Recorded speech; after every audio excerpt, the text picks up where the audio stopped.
Bien, alors, nous allons voir ce test que nous avons fait lundi. Je vous propose quelques idées de correction, parce que certains n'ont pas tout fait juste.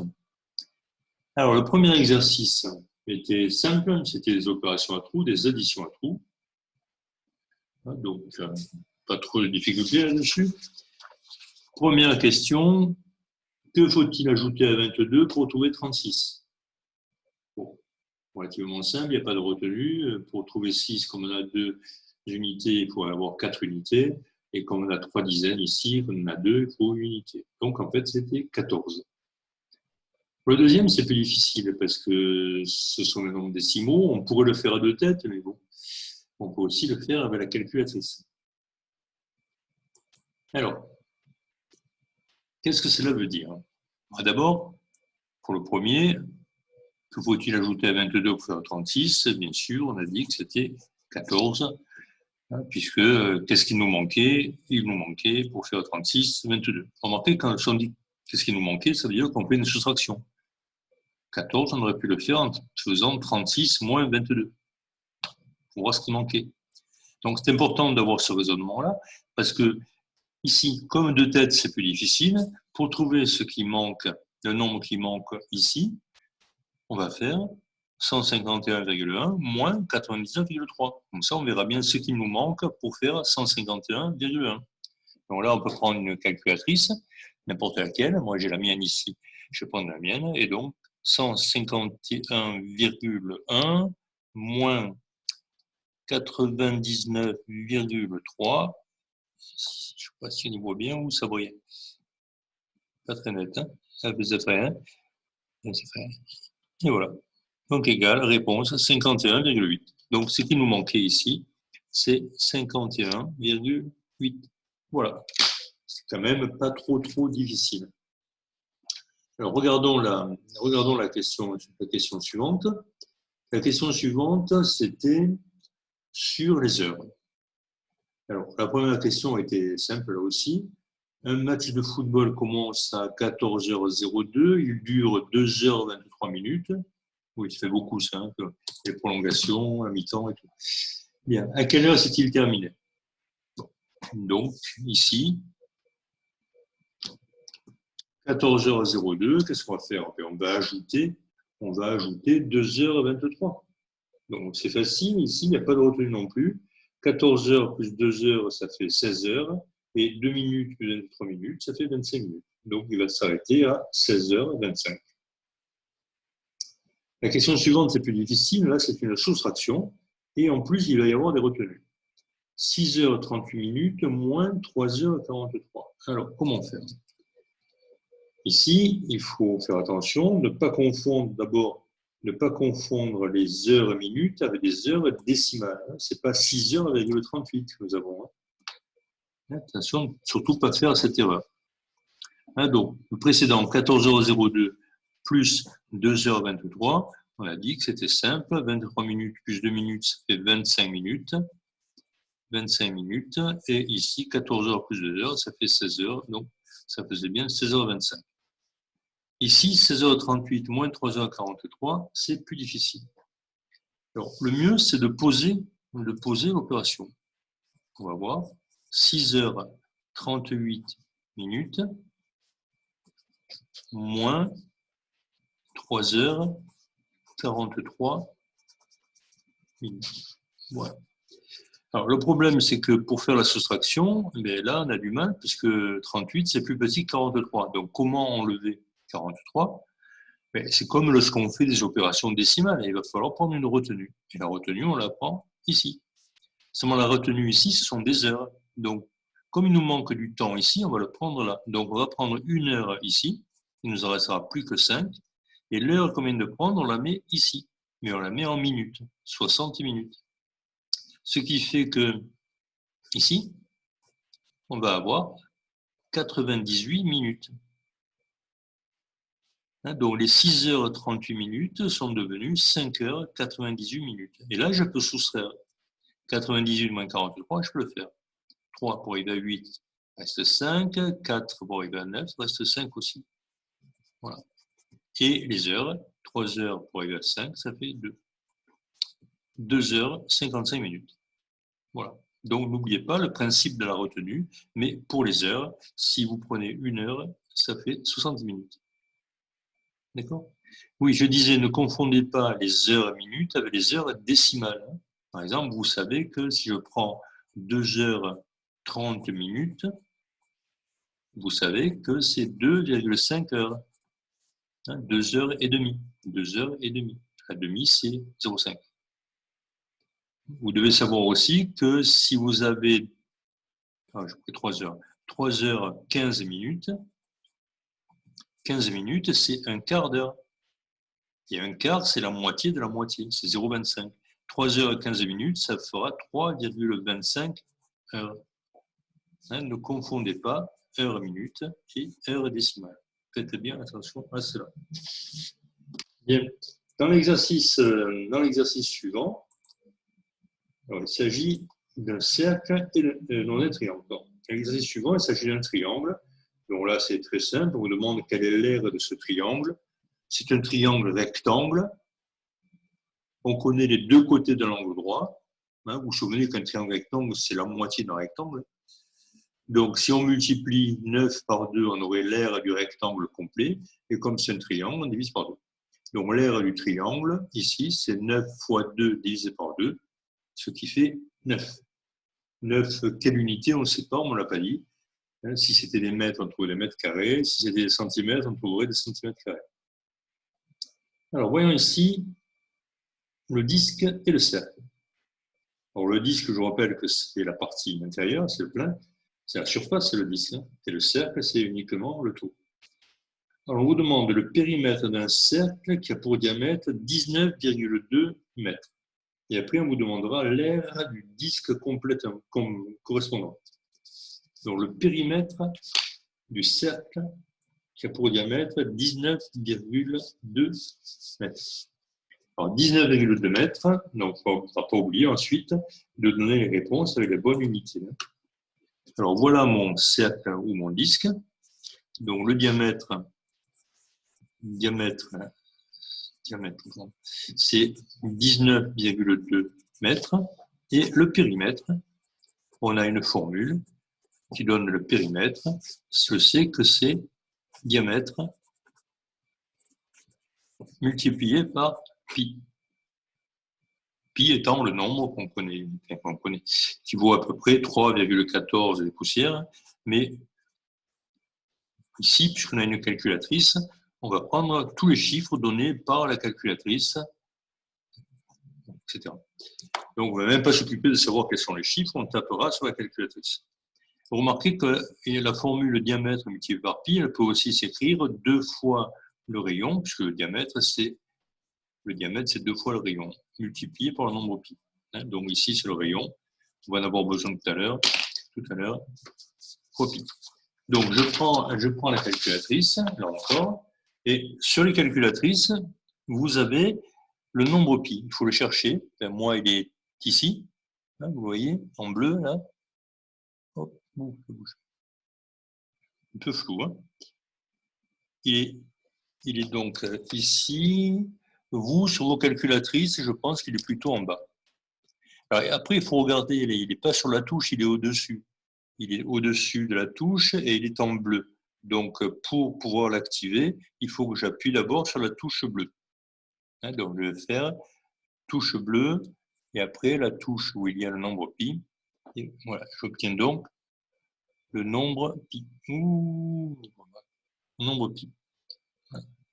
Ça, c'est le nombre pi. Eh bien, il faut le multiplier par le diamètre. Et le diamètre, on a dit que c'était 19,2. Donc, on va multiplier le nombre pi par 19,2. Alors, on trouve 60,3100, etc. Donc, je vais écrire. Je trouve 60,3185. Bon, ça fait beaucoup. N'oubliez pas, ce sont des mètres, puisque le diamètre était en mètres, le périmètre est en mètres aussi. Mais on me demande de donner le résultat au décimètre près. Au décimètre près, si 60, ce sont des mètres. Les décimètres, c'est un chiffre après la virgule. Au décimètre près, je donnerai la réponse 60,3 mètres. Ne pas oublier l'unité. S'il y avait eu un 5 ou un 6 ou un 7 ou un 8 après le 3, j'aurais arrondi à 60,4. Ici, donc, 60,3 mètres. Donc, voilà pour le périmètre. Alors, il me faut maintenant l'aire. Alors, je sais que l'aire d'un disque, c'est-à-dire comment mesurer la surface, il y a aussi une formule, c'est encore le nombre pi multiplié par le rayon, multiplié par le rayon. Donc cette fois, il me faut le rayon. Moi, on m'a donné le diamètre. Je sais que le rayon, c'est la moitié du diamètre. Donc je peux calculer le rayon en faisant rayon égale diamètre 19,2 divisé par 2, ce qui fait donc 9,6 mètres. 2 fois 6, 12, enfin 18, 19. Voilà. Et donc je calcule l'aire. L'aire de ce disque, ce sera donc le nombre pi multiplié par 9,6 et multiplié encore par 9,6. Le résultat sera en mètres carrés, puisque l'unité de longueur, ce sont les mètres. L'unité de surface, ça va être les mètres carrés. Donc, le nombre pi multiplié par 9,6 multiplié par 9,6. Bon, je vous montre un peu, maintenant vous pouvez le voir sur votre calculatrice, c'est plus facile. Voilà, et ça me donne 289, plein de choses. Alors, je vais l'écrire. Donc, ça me donne 289,529, etc. Ce sont des mètres carrés. Mais là, on me demande de donner le résultat au dixième de mètre carré. Et je crois qu'on me demande ça. Je vais vérifier si c'est bien ça. Parce que si on ne donne pas exactement la réponse qui est attendue, on va compter faux. Si vous mettez cette réponse-là, vous allez avoir un résultat qui ne sera pas accepté, qui sera faux. Voilà, oui, on demande le résultat au dixième de mètre carré près. Au dixième de mètre carré près, je m'arrête là. Donc voilà la réponse. Au dixième de mètre carré près, 289 mètres carrés, 5. Bien, question suivante. Qu'est-ce qu'on demande? Dans la question suivante, on nous demande des conversions de volume. Et donc, dans les conversions, il faut connaître, vous savez que pour les volumes, on se déplace de 3 colonnes en 3 colonnes. Pour passer d'une unité à la suivante, on ajoute 3 zéros. Pour passer d'une unité à la précédente, on enlève 3 zéros. Ou on déplace la virgule. Mais ce qu'il faudrait, c'est que vous ayez votre tableau de conversion. Alors, si vous l'avez en tête, c'est bien. Sinon, vous pouvez le réécrire chaque fois. Mais il vaut mieux l'avoir en tête, être capable de faire tout ça. Alors, je ne vais peut-être pas tout détailler parce qu'il vous suffira de prendre votre tableau pour y arriver. Alors, on va essayer le premier. 88 182 millimètres cubes. Il faut le transformer en 88,182. Bon, on pourrait voir qu'on a divisé par 1000, puisqu'on a poussé la virgule de 3 rangs vers la gauche. Donc, si on a divisé par 1000, ça veut dire qu'on est passé à l'unité supérieure. Et au-dessus du millimètre carré, il y a au-dessus du millimètre cube, il y a le centimètre cube. Si on n'arrive pas à faire cette gymnastique dans la tête, on prend le tableau, de conversion, là, et on essaie de voir comment l'utiliser. Alors voilà mon tableau de conversion, vous voyez, il est là. Donc on a 88 182 millimètres cubes. Les millimètres cubes, c'est jusqu'à ici. Donc si j'écris 88,182 millimètres cubes, 88 182 millimètres cubes, et si je veux que ça se transforme en 88, quelque chose, 182, ça veut dire que je me suis arrêté là. J'ai donc converti les millimètres cubes en centimètres cubes. Donc voilà la réponse. Ce sont des centimètres cubes. Ça va? Si je regarde le suivant, c'est 30 mètres cubes. Alors, 30 mètres cubes, en quoi peut-on le convertir pour que ça fasse 30 000? Bon, là encore, passer de 30 à 30 000, on voit bien qu'on a ajouté 3 zéros, donc on a multiplié par 1000, donc on a rempli la colonne de l'unité suivante, de l'unité précédente, précédant les mètres cubes. Là encore, si vous voulez, je vous montre le tableau. Donc 30 000, je ne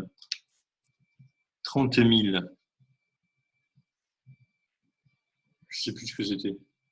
Ah, je n'ai pas noté. Je retourne à mon énoncé. Bon, c'était 30 mètres cubes. 30 mètres cubes qu'on devait convertir en 30 000. Donc 30 mètres cubes, je vais mettre mes 30 mètres cubes ici. Et si je veux que ça me donne 30 000, effectivement, je dois remplir ces 3 cases. Donc, 30 mètres cubes, ça me donne 30 000 décimètres cubes. Et je vous rappelle en passant qu'un décimètre cube, c'est 1 litre. Hein. Donc, ça me donne 30 000 litres, si vous voulez. Voilà. Par exemple, une petite piscine, 30 mètres cubes, elle contient quand même 30 000 litres d'eau. Ce qui est quand même beaucoup. Bien. Voilà. Bon, je vous laisse les autres, hein. Je vous laisse vérifier. Après, on a 18 cm3 transformé en 18 000. Ben, 18 000, on est donc passé à l'unité inférieure, ça fait 18 000 mm3. Bien, alors je vous laisse le reste. Ah, ici.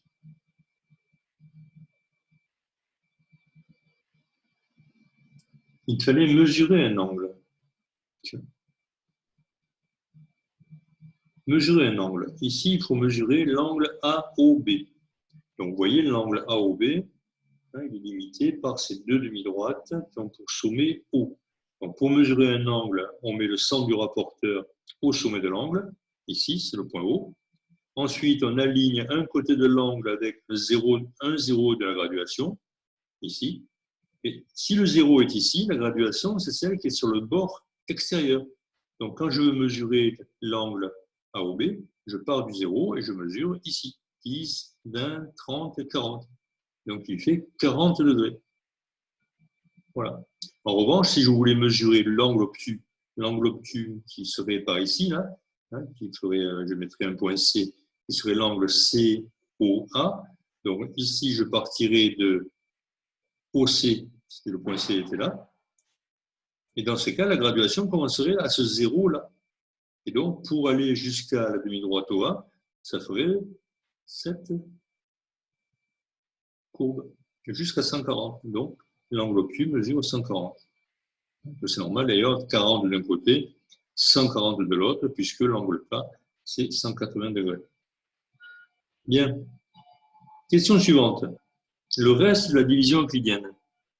Le reste de la division euclidienne de 6062 par 45.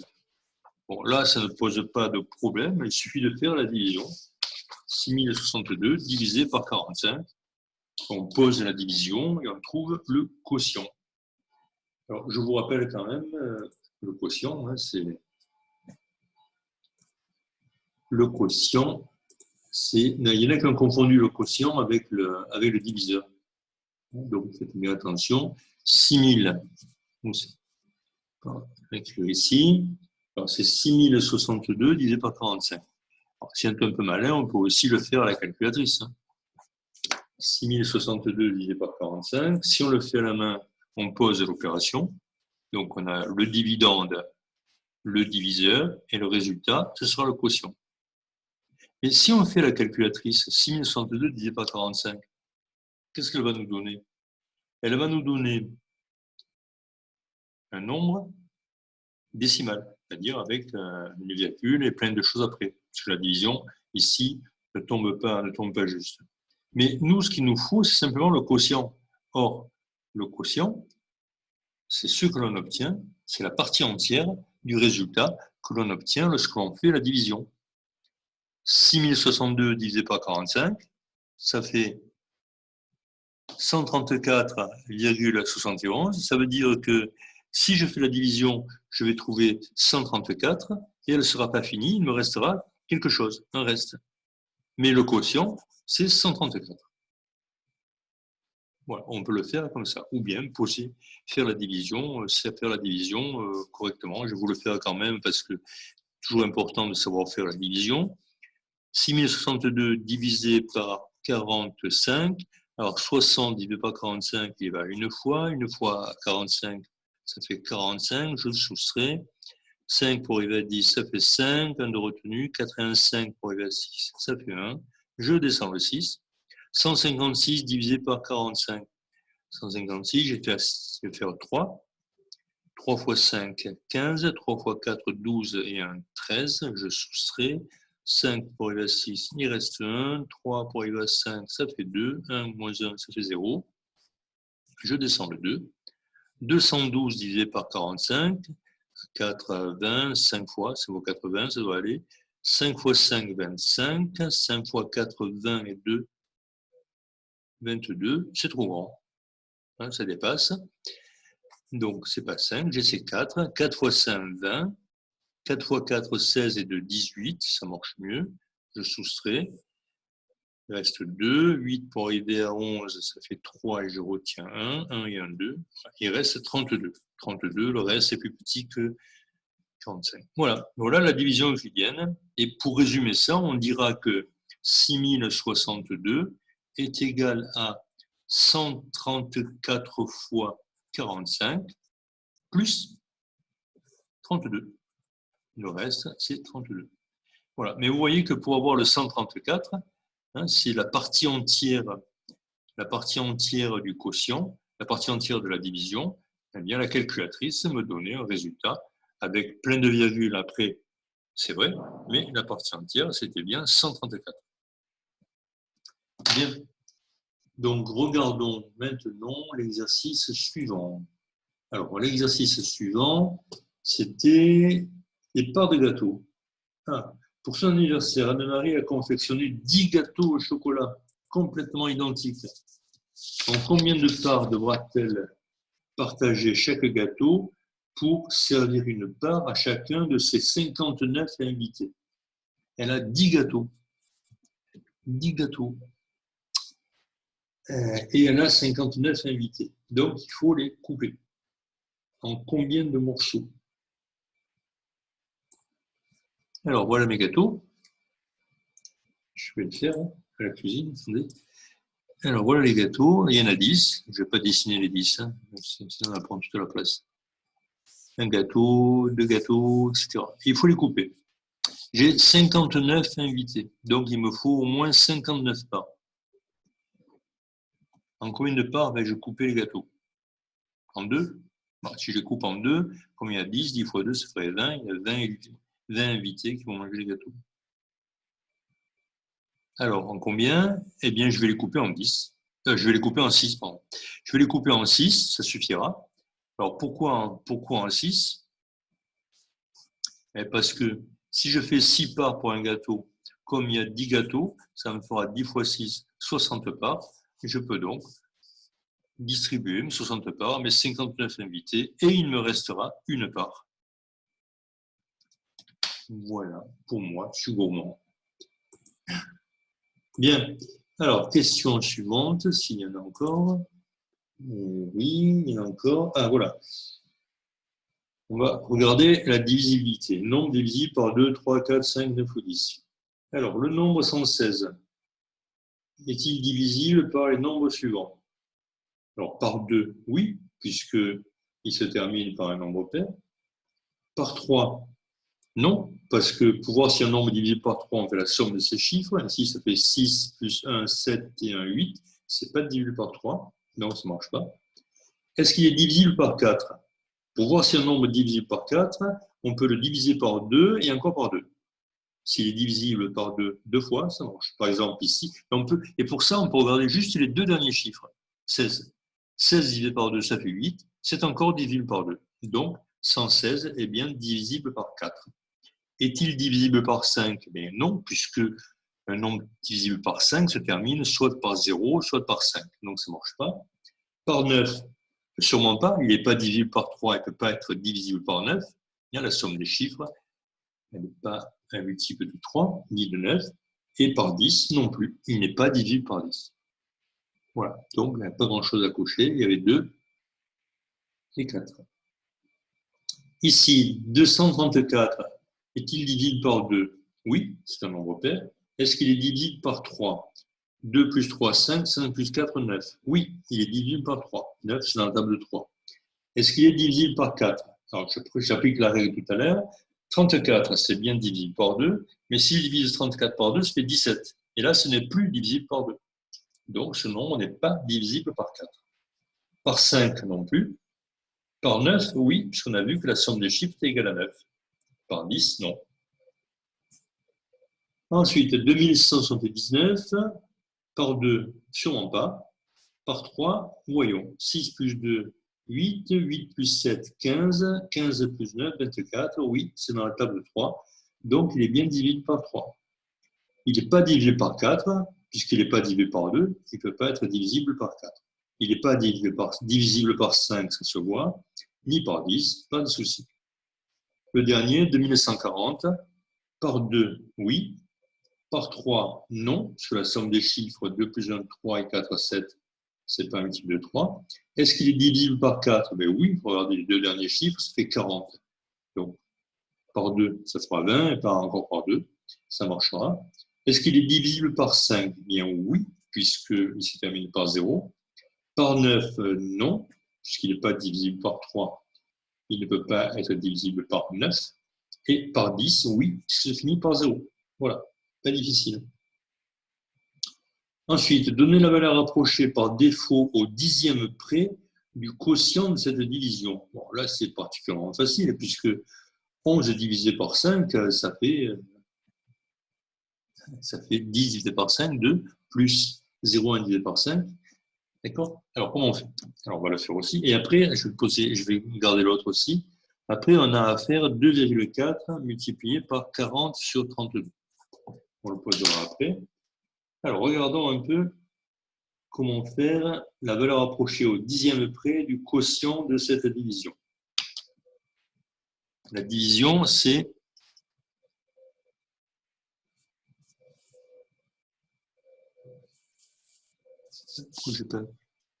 pourquoi j'ai pas écrit, je ne comprends pas. Alors, la division, c'était... bon, je reviens, j'ai oublié. J'ai oublié tout ça. Je croyais l'avoir écrit, en plus. Pas écrit. 11 divisé par 5. Bon, bizarre. Alors, division 11 divisé par 5, je voulais l'écrire bien qu'on puisse le faire facilement de tête. 11 divisé par 5. 2 fois 5, 10. Je soustrais, reste 1. Je mets la virgule. Je descends à 0. 10 divisé par 5, ça fait 2. 2 fois 5, 10. Et ça tombe juste. Voilà. Donc, le quotient au dixième près de 11 divisé par 5, c'est 2,2. Le dixième, c'est le premier chiffre après la virgule. Ensuite, il faut faire 2,4 multiplié par 40 sur 32. Alors, on sait qu'il y a plusieurs manières de faire cette opération. Mais pour multiplier un nombre par une fraction, on multiplie que le numérateur. Seulement le numérateur. Et donc, c'est 2,4 fois 40 divisé par 32. Alors, on pourrait faire des simplifications avant de multiplier, puisque 40 et 32 sont tous les deux divisés par 4. Je vais quand même le faire tel comme je l'ai posé. 40 fois 2,4. Je peux prendre la calculatrice, mais je peux aussi le faire de tête. Ça fait 4 fois 4, 16, 4 fois 2, 8 et 1, 9. Voilà, ça fait 96 divisé par 32. 96 divisé par 32, là aussi, je peux prendre la calculatrice, ou bien je peux essayer de simplifier la fraction, de réduire la fraction pour avoir une fraction plus simple. Alors, je peux remarquer que 96 et 32, je peux tous les deux les diviser par 2. Donc, si je divise par 2, 96, ça fait 48. 32 divisé par 2, ça fait 16. Je peux encore diviser par 2. 48 divisé par 2, ça fait 24. 16 divisé par 2, ça fait 8. Je peux encore diviser par 2. Oui, mais comme je connais mes tables de multiplication, je sais que 24, c'est 3 fois 8. Donc 24, c'est 3 fois 8. Il faudra diviser par 8. Et si je divise 3 fois 8 par 8, hop, il reste 3. Donc, le résultat de cette opération, c'est 3. Bon, on aurait pu le voir beaucoup plus vite, mais ce n'est pas le but de cette question-là. Alors, voyons l'exercice suivant. Ce n'est pas le dernier, mais presque. Bon, c'est le même type. Il faut calculer le produit et donner le résultat sous forme décimale. Je n'avais pas regardé l'énoncé tout à l'heure. Donc, il faut calculer le produit indiqué, c'est-à-dire 1100 divisé par 40 et multiplié par 0,04. Et donner le résultat sous forme décimale. Bien. Alors, comment faire? Bien, on va faire comme tout à l'heure, hein. C'est-à-dire, pour multiplier une fraction par un nombre, on multiplie le numérateur. Donc, on met tout sur le même numérateur. Le dénominateur, lui, on ne touche pas. C'est divisé par 40. Alors, on peut prendre la calculatrice ou pas. Donc, si je ne prends pas la calculatrice, je vais regarder un peu. Ici, regardez, il y a 0,004. C'est-à-dire il y a 2 chiffres par la virgule. Ici, il y a 2 zéros. Si je multiplie, c'est comme si j'avais 100, si je multiplie, ça se ramènera à 11 multiplié par 4. Ici, j'ai poussé la virgule de 2 rangs vers la droite, et ici, je l'ai poussé de 2 rangs vers la gauche. Donc, ça se compense dans la multiplication.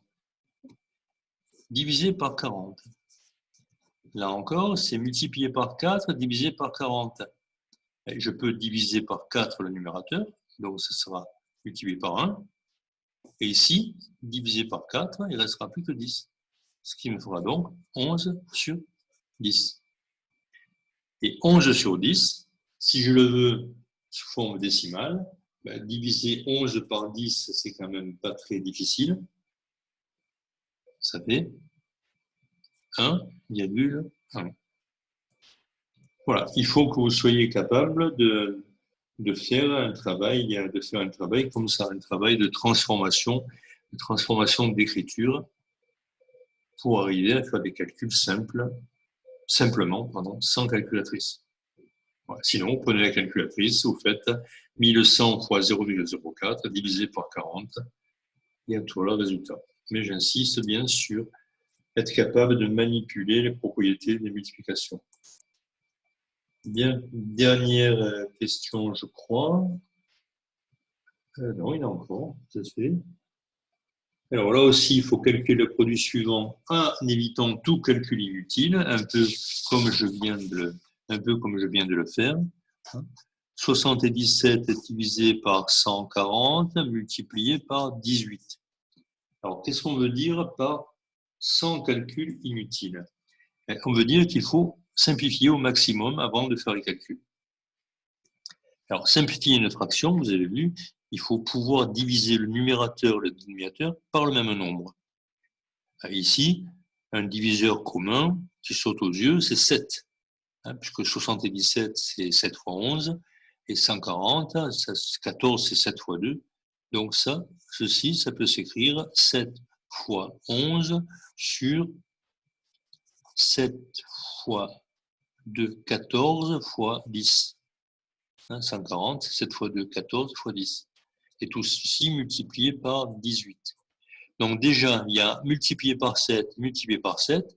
Donc si je divise par 7 le numérateur et le dénominateur, ces deux nombres se ramènent à 1. Donc 1 fois 11 sur 1 fois 2 fois 10.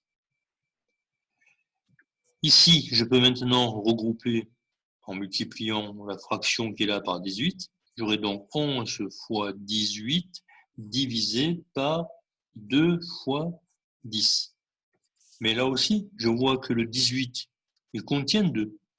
18, je peux le remplacer par 2 fois 9. Et au dénominateur, j'ai 2 fois 10. Et donc, la multiplication par 2 ici au numérateur et la multiplication par 2 au dénominateur se neutralisent. Hein, ça fera 1 sur 1. Et il va me rester simplement 11 fois 9, que je sais faire de tête, ça fait 99 sur 10. 99 dixièmes. Voilà. Si je dois donner le résultat sous forme de fraction, c'est 99 dixièmes. Si je le veux sous forme décimale, pour diviser 99 par 10, ce n'est pas trop difficile, ça fera 9,9. Voilà encore un exemple de virtuosité que vous devez maîtriser. Alors, question suivante, ce sont les tableaux de proportionnalité. Donc ici, quelle est la valeur manquante? Je vous le fais de tête, ici. On a 2, 9 et 8, je ne sais pas quoi. Mais on voit que pour passer de 2 à 8, il a fallu multiplier par 4. Donc ici, ce sera 9 fois 4. Ce qui nous manque, c'est 36. Ici, il faut compléter les 4 tableaux de proportionnalité. Et là encore, on peut soit regarder les relations qu'il y a sur la ligne, soit faire les produits en croix. Vous savez que le nombre qui manque s'obtient ici en faisant 3 fois 3,5 divisé par 7. Mais il serait plus astucieux de remarquer que 3,5, c'est la moitié de 7. Donc, au-dessous, on aura la moitié de 3. Ensuite, quand on va à 70, pour passer de 7 à 70, il a fallu multiplier par 10. On fait la même chose au-dessous. 3 fois 10, 30. Et ensuite, 73,5. Vous pouvez remarquer que c'est 70 plus 3,5. Donc, pour avoir 73,5, il faut additionner les deux nombres qui sont à sa gauche. Et donc, au-dessous, pour avoir le résultat, il faudra additionner les deux nombres qui sont à gauche aussi. Donc, on aura fait la même opération. Voilà. Bon, mais je vous laisse là-dessus. Je vous laisse sur ces tableaux. Appliquer une réduction. Là aussi, appliquer une réduction à un prix. Bon, comment on fait un pantalon qui coûte 113 € qui est soldé avec une remise de 20%? Eh bien, il faut enlever la remise. Alors, on va le faire quand même. Donc, on a 113 € et on enlève 20%. Alors, comment faire? On va le faire en détail.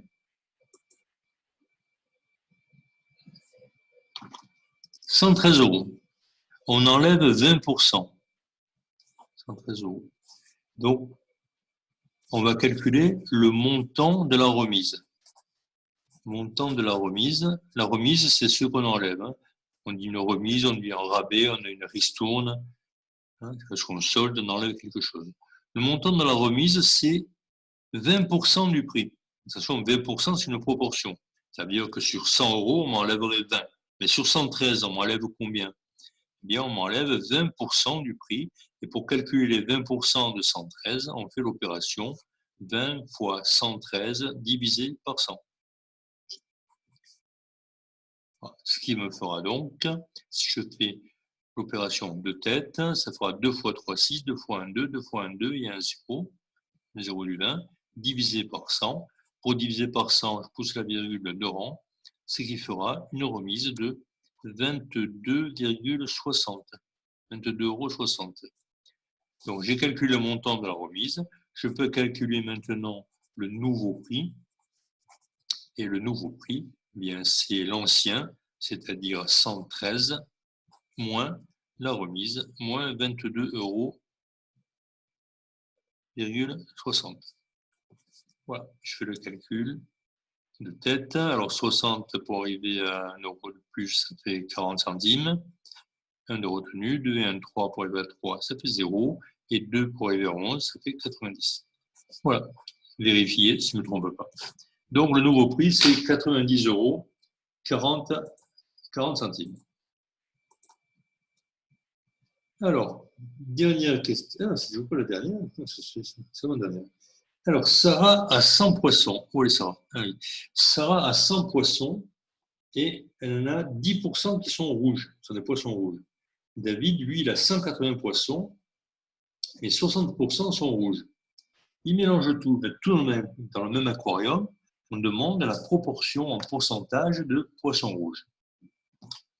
Donc, il faut faire attention, là, il faut bien faire le bilan. Donc, ici, Sarah a 100 poissons, 10% sont rouges. Donc, on va calculer le nombre de poissons rouges. David, il a 180 poissons. Il y en a beaucoup, oui. Et il y en a 60% qui sont rouges. Donc, comment faire pour savoir, quand on les réunit, quel va être le pourcentage? Eh bien, il faut faire le bilan. Alors, Sarah a 100 poissons. 10% sont rouges. Combien de rouges? 10% de 100. Donc, ça, c'est facile. 10% de 100, je fais 10 fois 100 divisé par 100, ce qui me fait 10. Donc, Sarah a 10 poissons rouges. David, lui, il a 180 poissons, et parmi les 180 poissons, il a 60% de rouges. Ça fait combien de poissons rouges? Ça fait 60% de 180. Je fais l'opération, 60 fois 180 divisé par 100. 60 fois 180 divisé par 100, ça fera, je vais faire de tête, 6 fois 8, 48, 6 fois 1, 6, et 4, 10. 108 poissons rouges. Total. Donc, ça, ce sont des poissons rouges. Ça, ce sont des poissons rouges. Total, combien de poissons rouges? 128 poissons rouges. Dans ce nouveau bassin. 128 poissons rouges. Mais 128 sur combien? C'est pas 128 sur 100. C'est 128 sur le total des poissons. Et le total des poissons, c'était 280. Donc, il y a 128 poissons rouges sur 280 poissons au total. Donc là aussi, je peux faire un tableau de proportionnalité en disant que sur 280 poissons, j'en ai 128 qui sont rouges. Moi, je voudrais savoir sur 100 poissons, combien il y en a qui sont rouges. Et là encore, on a ce fameux tableau de proportionnalité que l'on peut traiter toujours avec les produits en croix. 128 multiplié par 100 divisé par 280. Donc le résultat, ce sera ceci. 128 fois 100 divisé par 280. Cette fois, je prends la calculatrice. Je commence à fatiguer un peu. Donc 128 multiplié par 100 divisé par, comme j'ai dit, 280. Là aussi, il faudra vérifier si je ne me trompe pas. Et ça me donne 45,71%. Donc réponse 45,71. Et si je donne la réponse dans la rédaction, je dirais, dans le nouveau bassin, il y a 40, je vais arrondir à 46, je ne sais pas si demander, à peu près 46% de poissons rouges. Oh, j'écris mal. Voilà. Et on aborde le dernier exercice enfin. Ça va être trop long tout ça. Le dernier exercice, il faut calculer l'expression suivante. Alors ici, il faut faire attention à la priorité des opérations. 6 moins 5 divisé par 5 plus 4. Ici, la priorité, c'est la division. Donc, il faut d'abord faire 5 divisé par 5, ce qui va faire 1. Et on aura donc 6 moins 1 plus 4. 6 moins 1, ça fait 5. 5 plus 4, ça fait 9. Voilà. Ici, avec ces valeurs-là, c'était très simple.